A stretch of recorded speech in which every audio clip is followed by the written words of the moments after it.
We are here today with Jen Shultz, who is the founder and leader of the non-9 to 5.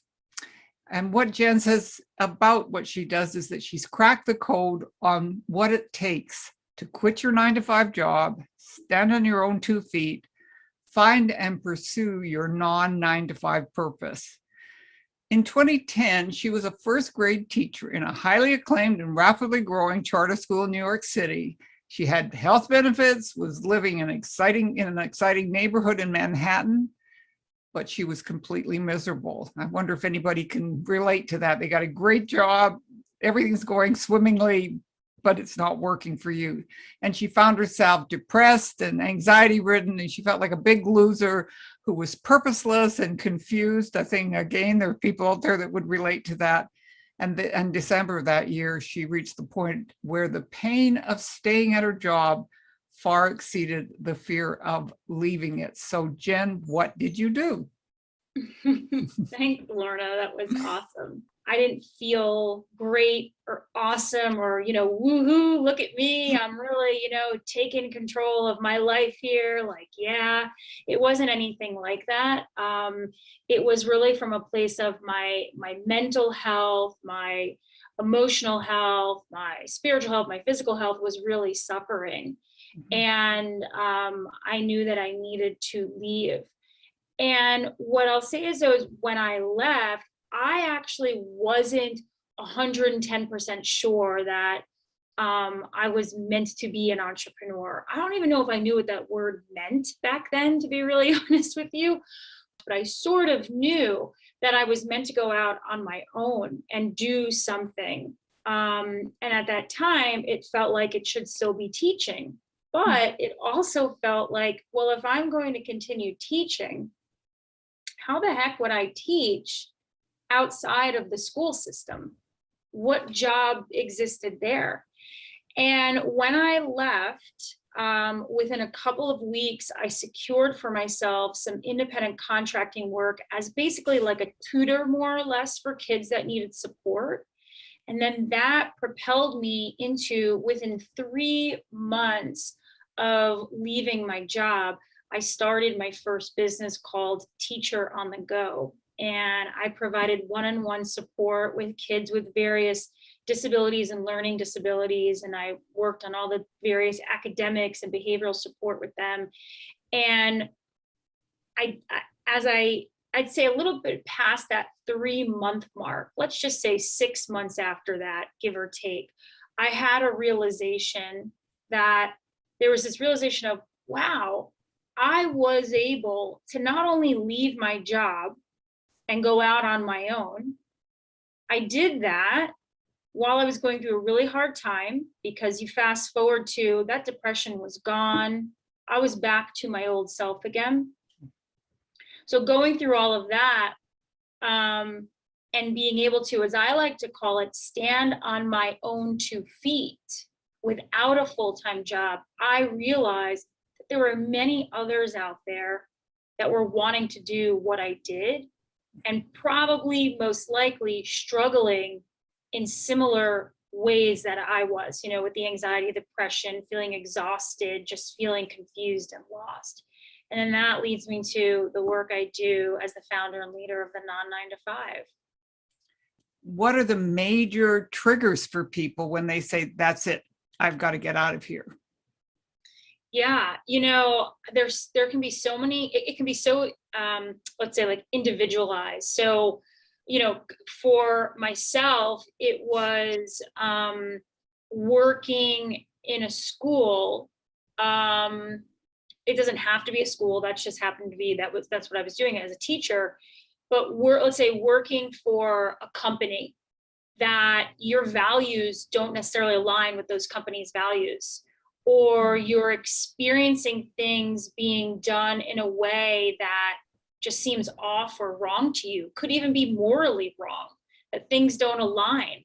That right there, to me, says that job, that place is a mismatch for you, whether you're meant to be self-employed or not. That could be like a whole other story. But there are mismatches. And I think something that many of us experience, and it took me years to actually realize this, which is why I'm using the word mismatch. Just because you go on an interview and you are given a job does not mean that that job is a match for you. It doesn't mean that that job is going to match your skills, your talents, your gifts, your belief system, the type of person that you are. And for me personally, what I've realized over this journey, and I think it's so important to share to others, is that it's okay if a job isn't a match for you. You might very well be, quote unquote, coded to be a self-employed person. I am so much better as a self-employed person. I get to be creative.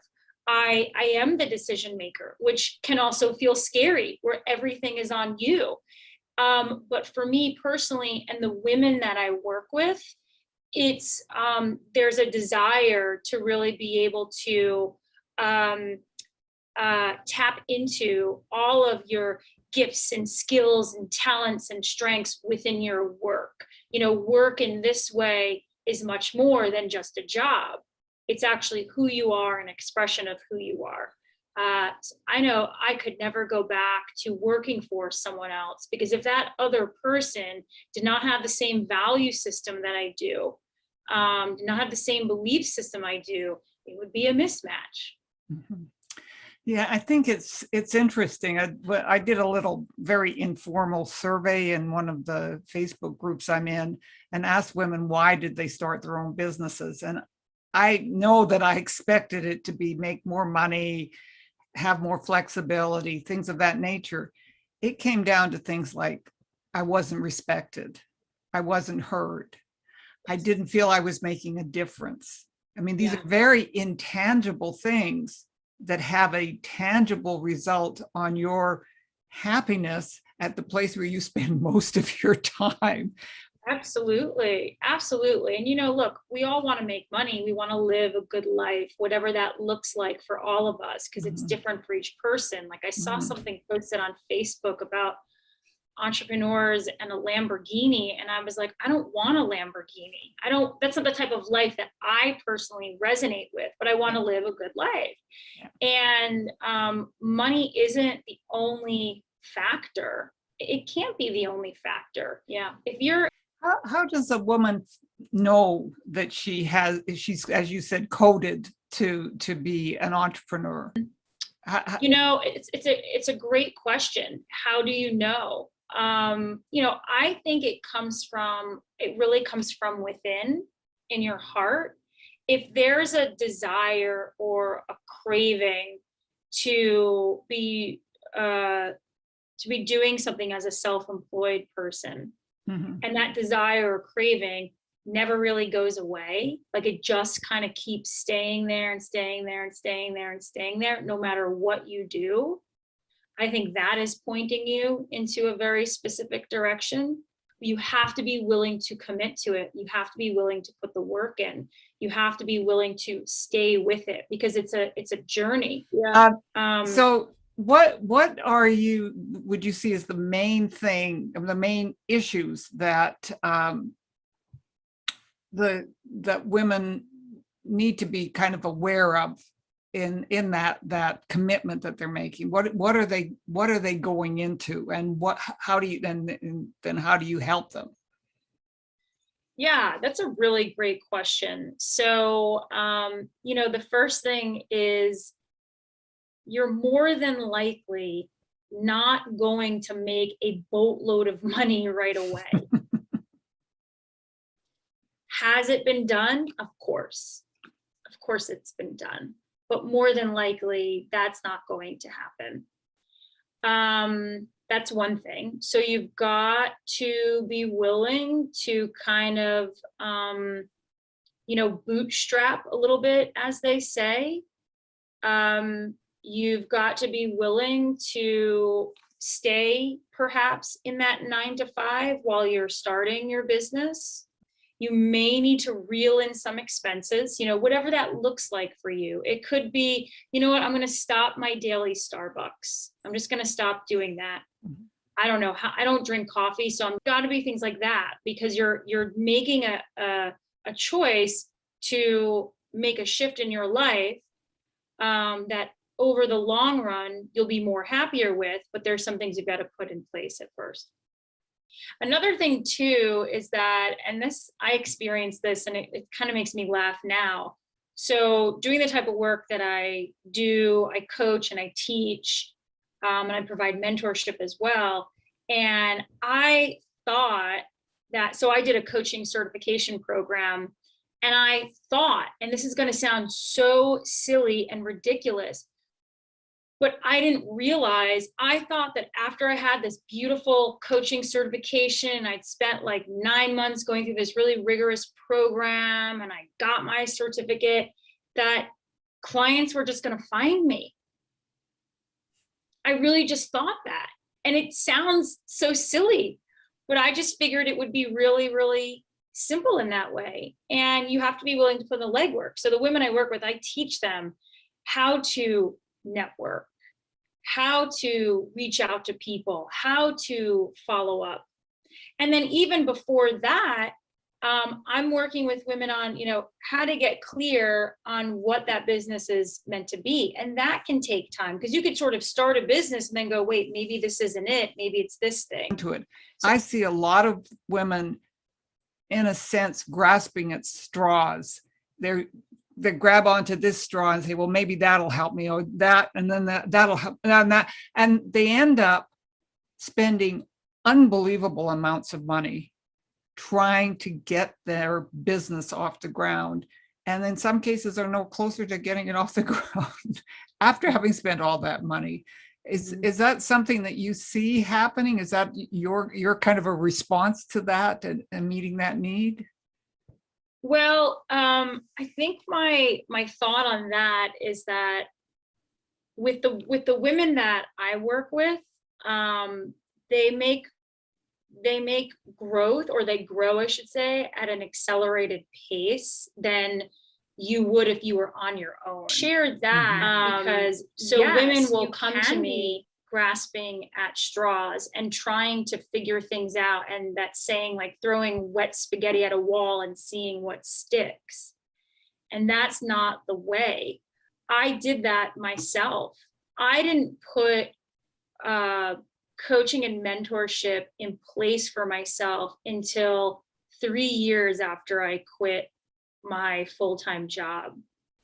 I just didn't know, and I was just trying everything, and then I realized I needed support.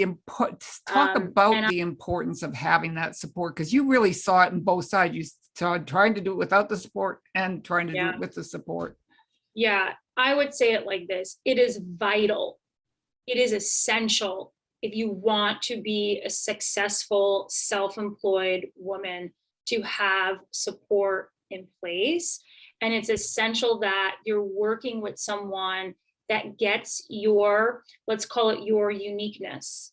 You want to be working with someone that is a match for you, right? So we talked about having a job that's a mismatch. So you want to have someone that's a match for you, that's going to go at your pace, that you feel seen and heard with. And going at it alone, from my personal experience and just from the many women that come to me, is that it is a recipe for disaster. And that may sound like a really bold statement, because there obviously, yes, there are successful self-employed people who don't have a coach in place. But I can only speak from my own personal experience and from the women that I work with and the women that come to me, that your progress that you will make will be very arduous and very slow. I think I just wrote a newsletter about this, about self-employment has the word self in it. Self, me, myself, and I, but it's not meant to be done alone. As human beings, we are hardwired to be within community. So I was writing that in the newsletter that I was putting about how, yes, self-employment is you, your ideas, your thoughts, your creativity, you bringing all of that together to provide a service or product to someone that needs that, and you're compensated for that. but doing it on your own is that recipe for disaster. And even within the work that I do at the non 9 to 5, every woman works individually with me, and we have a community component where we do group work together that is very, very specific. I just think that's so important. And it is, I'm wondering if that's one of the reasons why a lot of entrepreneurs give up. You talked about giving up on your non 9 to 5 purpose. And I was going to ask you to explore that, but is that a component that people feel lonely being entrepreneurs? Absolutely. I've gone through times where even with support, I'm not going to lie, I've felt alone and lonely. But during those times where I felt alone and lonely, I still had a community to reach out to. Meaning, like with my mentor that I work with and the community of entrepreneurs, I still had that community to reach out to and say, this is how that's aligned for you. If you're that, so are there any isolated, other reasons why women throw in the towel, don't carry through with their goals to be entrepreneurs? power. What I see happen for women who don't fully pursue, even though they want to, is that they let fear get in the way, or they what's the word I want? They put too much emphasis on logic. So it's logical that I go back to a job because I haven't made X amount of money like I thought I would in this first year. And so the fear creeps in and logic goes, go back to a job, go find a job. When we make decisions based out of fear, when we make decisions based out of doubt, when we make decisions based out of things like, I'm not good enough, this will never work for me, I thought I was going to make progress this way by this time and I haven't, I'm too scared, that can definitely take someone out and have them go backwards. You could feel very afraid to leave your 9 to 5 job, but all you actually need to start is just a little tiny bit of willingness, just willingness. And that's a personal choice. Am I willing? Am I willing to see what could be on the other side? Am I willing to take a baby step here and see what happens? And if you're a no, that's okay, because it's really just a choice point. You get to choose. And if it's a no, then maybe the 9 to 5 world is better suited, and perhaps maybe you just haven't found the right job for you. And that's a really good point, because it is about not looking at it as failure, that you are. I mean, I just applaud anybody who strikes out on their own.